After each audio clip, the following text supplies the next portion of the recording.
नमस्कार बच्चों, आइए आज की इस वीडियो में आपका फिर से स्वागत करती हूँ। आपको स्कूल से 2 बुक दी गई हैं जो कि आपको पता है कि आपको 2 बुक मिली हैं। कौन कौन सी? एड ग्रेट अभ्यास पुस्तिका इस बुक का नाम है और आपको 2 मिली हैं और एक में आप 3-3 सब्जेक्ट होंगे जो कि है ना, एक में विज्ञान होगा, गणित होगा, सामाजिक होगा और एक में हिंदी, संस्कृत, इंग्लिश होगा, है ना।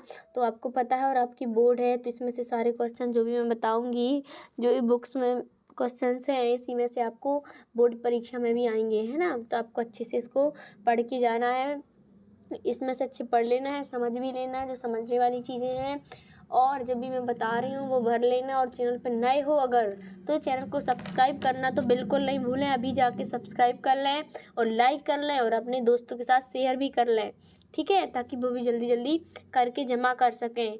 तो आज मैं जो कि आपको बताने जा रही हूँ वो मैं आज सामाजिक का बताने जा रही हूँ, है ना। कक्षा 8वीं का सामाजिक विज्ञान का बताने जा रही हूँ जो कि आपका भूगोल में रहेगा और जो पाठ है ना वो कृषि वाला रहेगा, है ना। तो चलिए देख लेते हैं। देख लेते हैं क्या है। अध्याय 4 है जिसका नाम क्या है बच्चों? कृषि। क्या है? कृषि। तो अपन कृषि वाला अध्याय देख लेते हैं। इसका पहला प्रश्न क्या है? पौधों से परिकृत उत्पाद एक के रूपांतर में कितनी आर्थिक क्रियाएं सम्मिलित हैं, उनको लिखना है, ठीक है। तो उत्तर में क्या हो जाएगा? पौधों से परिकृत उत्पादक के रूपांतरण में 3 प्रकार की आर्थिक क्रियाएं सम्मिलित हैं। ये प्राथमिक, द्वितीयक और तृतीयक क्रियाएं हैं, है ना। तो इस प्रकार अपन ने पहला क्वेश्चन कर लिया। तो चलिए फिर दूसरा देख लेते हैं। दूसरे में क्या पूछा है? कृषि क्रियाकलाप के लिए क्या क्या आवश्यक है? जो कृषि क्रियाकलाप है उसके लिए क्या क्या आवश्यक है? उत्तर में क्या हो जाएगा? अनुकूल स्थलाकृत मृदा और जलवायु कृषि क्रियाकलाप के लिए अनिवार्य हैं। तो आपको यहाँ से यहाँ तक दूसरा लिख देना है। चलिए तो चलते हैं तीसरे क्वेश्चन की ओर। तीसरे में क्या पूछा है? कृषि तंत्र क्या है? इसके महत्वपूर्ण निवेश एवं सक्रियाएं क्या क्या हैं, ठीक है। इसका उत्तर क्या हो जाएगा? कृषि या खेती को एक तंत्र के रूप में देखा जा सकता है। इसके महत्वपूर्ण निवेश बीज और उर्वरक, मशीनरी और श्रमिक हैं। जुताई, बुआई, सिंचाई, निदाई और कटाई इसकी कुछ सक्रियाएं हैं। इस तंत्र के निर्देशों के अंतर्गत फसल, ऊन, डेयरी और उत्पाद आते हैं, ठीक है।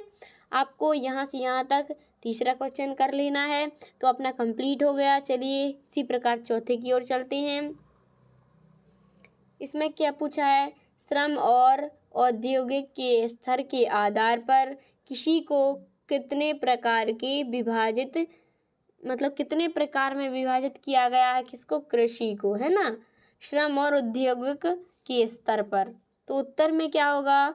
श्रम और औद्योगिकी के स्तर के आधार पर कृषि 2 मुख्य प्रकारों में वर्गीकृत की जा सकती है। यह है निर्वाह कृषि और वाणिज्यिक कृषि। वाणिज्यिक कृषि और निर्वाह कृषि इस दो में की जा सकती है ना वर्गीकृत। तो अपना चौथा क्वेश्चन यहाँ से यहाँ तक आपको कर लेना है। इसी प्रकार अपन 5वां क्वेश्चन देख लेते हैं। तो इसमें क्या पूछा है? जैविक कृषि से आप क्या समझते हैं, उसको लिखना है। जो जैविक कृषि है उससे आप क्या समझते हैं उसको लिखना है। तो उसका उत्तर में अपन लिख देते हैं जैविक कृषि में इस प्रकार की कृषि में रासायनिक खादों के स्थान पर जैविक खाद और प्राकृतिक पीड़कनाशी का उपयोग किया जाता है। फलों का उत्पादन बढ़ाने के लिए कोई आनुवंशिक रूपांतरण नहीं किया जाता है। तो अपना 5वां क्वेश्चन भी यहाँ से यहाँ तक कर लेना है। इसी प्रकार 5वां हो गया। 6वां देखते हैं। 6वें में क्या पूछा है? आदिम निर्वाह कृषि में कौन कौन सी कृषि शामिल किया गया है ना। कौन कौन सी कृषि को?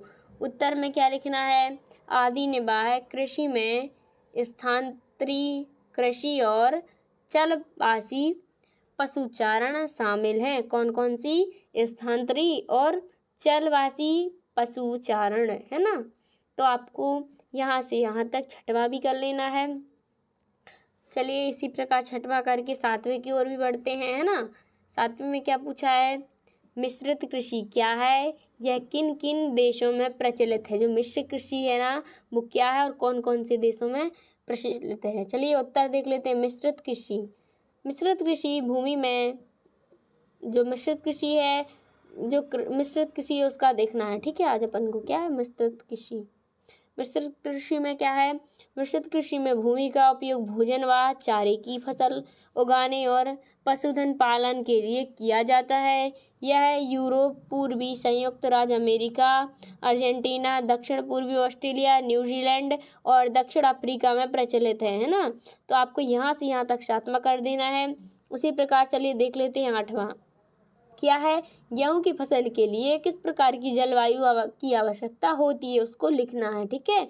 गेहूं की वर्धन काल में मध्य तापमान एवं वर्षा संचय कर्तन, फसल की कटाई के समय तेज धूप की आवश्यकता होती है। भारत में शीत ऋतु में उगाया जाता है। गेहूं संयुक्त राज्य अमेरिका, कनाडा, रूस, यूक्रेन, ऑस्ट्रेलिया और भारत में विस्तृत रूप में उगाया जाता है। अपना छठवां मतलब आठवां क्वेश्चन था जो वो अपन ने कंप्लीट कर लिया है। इसी प्रकार अपन बढ़ते हैं 9वें क्वेश्चन की ओर। इसमें क्या पूछा है, कपास की खेती के लिए किस प्रकार की जलवायु व मृदा उपयुक्त होती है उसको लिखना है, ठीक है। चलिए उत्तर देख लेते हैं। उत्तर क्या हो जाएगा इसका, इसकी वृद्धि के लिए उच्च तापमान, हल्की वर्षा, पाला रहित दिन और तेजी चमकीली धूप की आवश्यकता होती है। यह काली और जलोढ़ मिट्टी में सर्वोत्तम उगती है। कौन सी, काली मिट्टी और जलोढ़ मिट्टी में, ठीक है। तो उसी प्रकार अपन ने 9वां कर लिया। चलते हैं 10वें की ओर चलते हैं अब, है ना। 10वें में क्या है, खाद्य सुरक्षा से क्या आशय है। उत्तर में क्या लिखना है, खाद्य सुरक्षा तभी बनती रहती है जब सभी व्यक्तियों को क्रियाशील और स्वस्थ जीवन जीने के लिए आहार की आवश्यकता और प्राथमिकता के आधार पर हम समय पर्याप्त, सुरक्षित और पौष्टिक खाद्य पदार्थ की सुविधा उपलब्ध हो, ठीक है।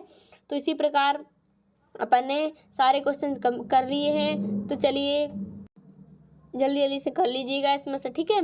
तो मेरे चैनल को लाइक और सब्सक्राइब कर लेना और दोस्तों के साथ शेयर भी कर लेना। चलिए थैंक यू, धन्यवाद। मिलते हैं अपन नेक्स्ट वीडियो में अब।